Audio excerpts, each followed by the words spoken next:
Good afternoon, YouTube. It's the man George Page coming to you live on YouTube. Well, like I said, it happened again.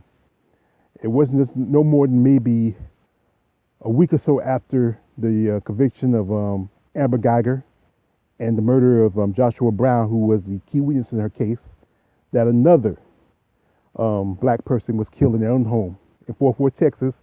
Uh, Atatianna Jefferson, who was 28 years old, living with her sickly mother and taking care of her 8-year-old nephew, was killed in the privacy of her own home. This happened last Saturday around early morning. As a neighbor noticed the door was open at the house, he called the police for a wellness check. The police came out there and they, instead of just simply knocking on the door and calling out, see if someone there, they skulked around the house like thieves in the night. One officer, Aaron Dean, saw somebody moving in a window. He called out and he shot the man he called out. Not identifying himself as a police officer. He shot and killed Atatianna Jefferson. Now, it's just people. Enough is enough. What is wrong in this country where you, a citizen, can't sit in your own home, especially a black person in your own home, and be shot and killed by the police? This man had no concerns that he might kill somebody or hurt somebody. He had. Well, today it was confirmed that former Fort Worth, Texas officer Aaron Dean has been arrested and charged. And this is, the outcome of it is going to be a while because, as you know, police always like to investigate themselves. But the system is broken. And it keeps happening. Boston John getting shot in his home. Fernando Castillo getting shot in his car.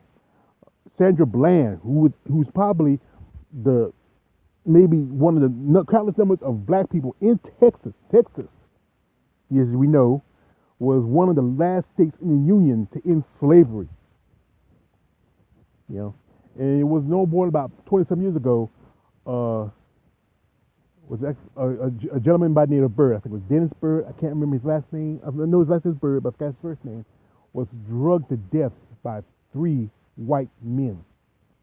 And this was during the Bush administration, George W. Bush's administration when he was governor.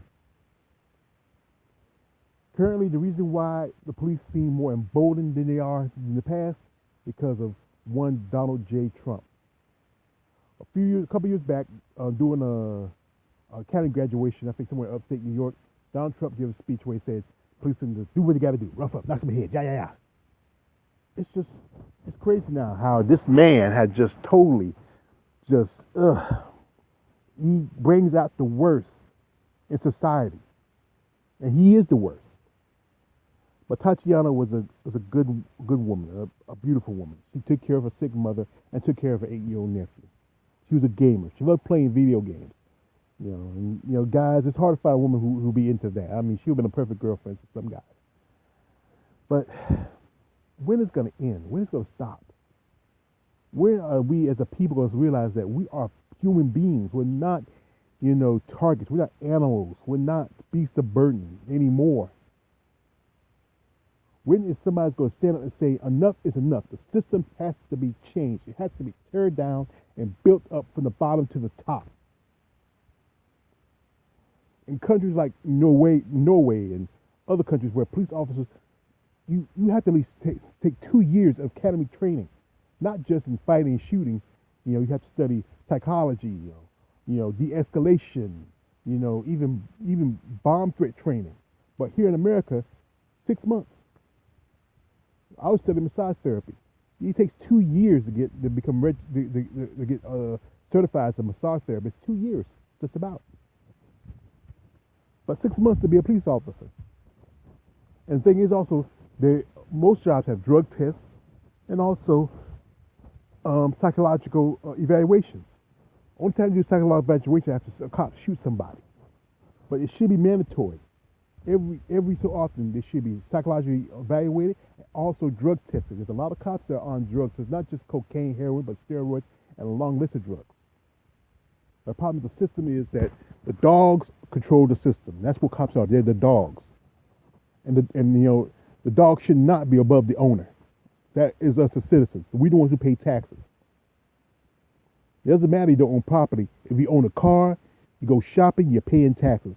Yes, they pay taxes too, but we're paying their taxes so they can keep their jobs. Tatiana was a beautiful woman, a beautiful soul. I can understand because I take care of my sick mother. And for a good while, some time ago, I was also taking care of my nephew. He was autistic, and me and my mother were both taking care of him before she got sick and he had to go back home with his mother. But this lady, this woman, this beautiful black woman, was murdered in the privacy of her own home. I don't know if she's gonna get justice. I don't know if she's in a better place. A better place should be home with her mother and her rest of her family and her little nephew. And I know he's gonna miss her. She kind of reminded me of my sister. I had a sister passed away a couple years ago. I loved her. And I also had a brother passed away. I had two brothers. I love them both. My oldest brother never really knew me. He died of childbirth, but if he was around, I would love him. No mother, no father should bury their child before they bury themselves. Like in John Q, I'm not gonna bury my son. My son's gonna bury me. Rest in peace, Tatiana. And burning hell, Aaron Dean. There's a nice chair waiting for you in purgatory. It's a man, George Page. Like, subscribe. Don't like, subscribe. I'm out.